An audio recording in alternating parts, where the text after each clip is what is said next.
जनाब हैदर अली गुरु जी अपने जवानी के आलम में भाव में वंदना करते हैं मेरे दोस्त।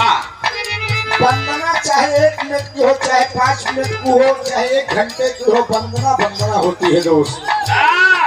बेटा माई के कमलों चरणों में मस्तक टेक कर माँ से अरदास करता है कि माँ तू बड़ी दयालु है, सबको सब कुछ देने वाली है, तेरी महिमा बड़ी अनंत है माँ। कहना है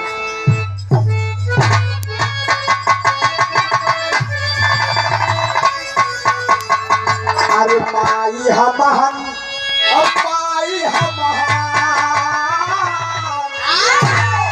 अरे माई हमहन के मनसा पूरा के तू, माई हमहन के मनसा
सुपरस्टार कलाकार हमारे भाई श्री धर्मेंद्र हलचल जी के चाचा श्री शिवचंद चाचा जी की ओर से पुनः जवन 50 रुपया जमा रहा वो बहुत बहुत प्रणाम बा। माई भगवती कल्याण करें और धर्मेंद्र हलचल आपको गायकी 4 चांद लग जाए और का हम आशीर्वाद दे श्री धर्म के खुदे घूम घूम मांगत नहीं भाई।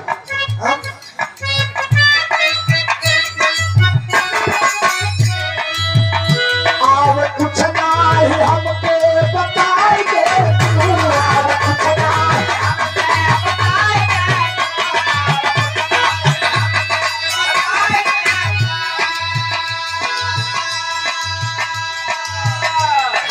कुछ नहीं हमके बताएंगे क्यों वो बताएंगे क्यों वो बताएंगे माई हम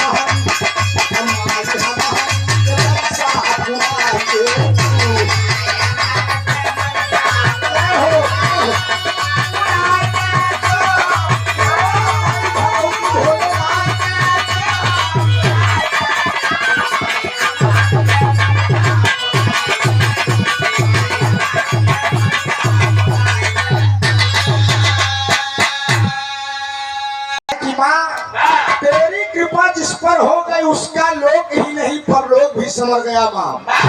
न जाने कितने भक्तों को क्या से क्या दे दिया, सब तेरी महिमा रही माँ। माँ सदैव माँ होती है बाबूजी और बेटा सदैव बेटा होता है। अगले बंद में कहना है माँ साहब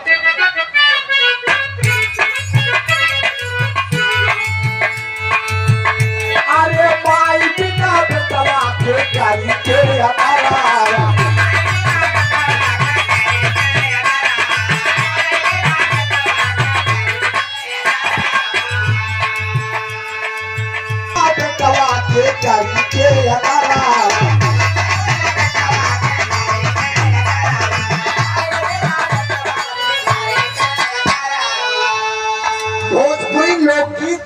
कलाकार धर्मेंद्र हलचल के चाचा श्री सूचंद भैया की तरफ से पूरा 50 रुपया पुरस्कार बहुत बहुत प्राण है, नमन है भैया को हिसाब लौटा दे भैया, बहुत बहुत नमन देगा तब देंगे।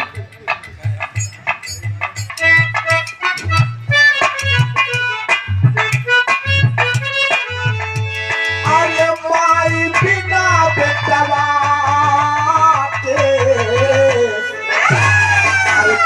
के अडरावा, अरे सर पे हाथ माई बिमाला चरवा हो बिमाला चरवा।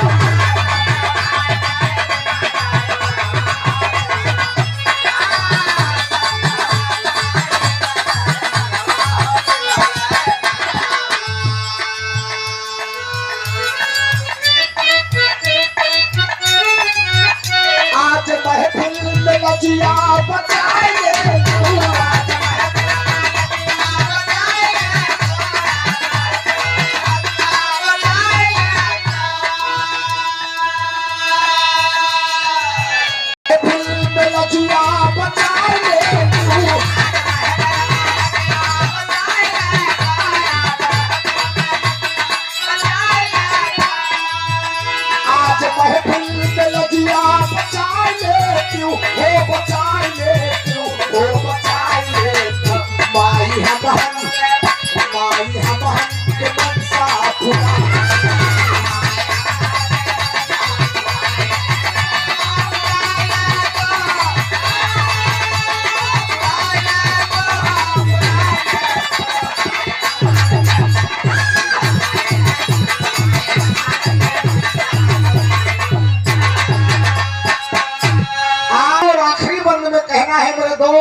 मन की तरंग मार लो बस हो गया भजन, मन की तरंग मार लो बस हो गया भजन, आदत बुरी सुधार लो बस हो गया भजन। मेरे दोस्त मन ना रंगाए रंगाए जोगी, भक्ति के स्वरूप मास्टर साहब बदल गया है। अशोक भाई चाकी रही भावना जैसी, हर मूरत देखी दिन तैसी। अशोक भाई मन की तरंग मार लो बस हो गया भजन, और आदत बुरी सुधार लो बस हो गया। आदत कलयुग में इंसान के सब सुधर गया बड़का बाबू, लेकिन आदत इतना बड़ा महाकुंभ प्रयागराज में लगा रहा, अमृत का वर्षा होता रही। हाँ काजनी के तना अमृत पिए के चक्कर में देश दुनिया से चला गए, अमर हो गए। काजनी के तना पुरान गाड़ी सवारी ढोक नई गाड़ी खरीद ले। मेरे दोस्त आप सब गौर करेंगे, नहाए में 5 मिनट भगत हर लागत, नहाए में 5 मिनट लागत तो चंदन उन्नल लगावन 40-45 मिनट लगा देता। जवन जवन डमरू जवन जवन त्रिशूल छापत है। पहले मेहरारू के साथे गंगा नहाता है, चंदन लगा के सेल्फी लेता, तब बड़का हनुमान जी दर्शन करता है। यह भक्ति है, यह भक्ति है। खैर भगवानों हरे की अच्छा लागत, जैसे रोगिया भावे वैसे बैठ। अंतिम और आखिरी बंद में कहना है मास्टर साहब,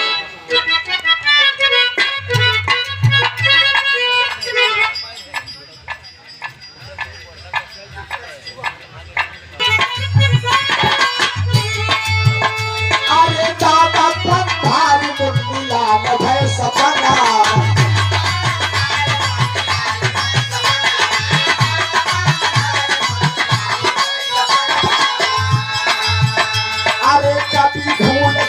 पूज निस्बिन चरणवा हो निस्बिन चरणवा।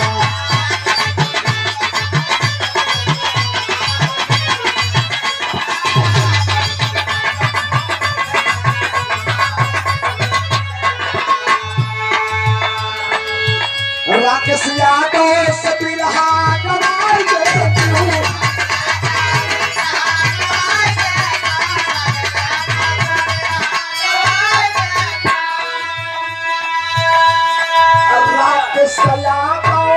से बिरहा गवाई दे तू, हो गवाई दे तू, हो गवाई दे तू। माई हम माई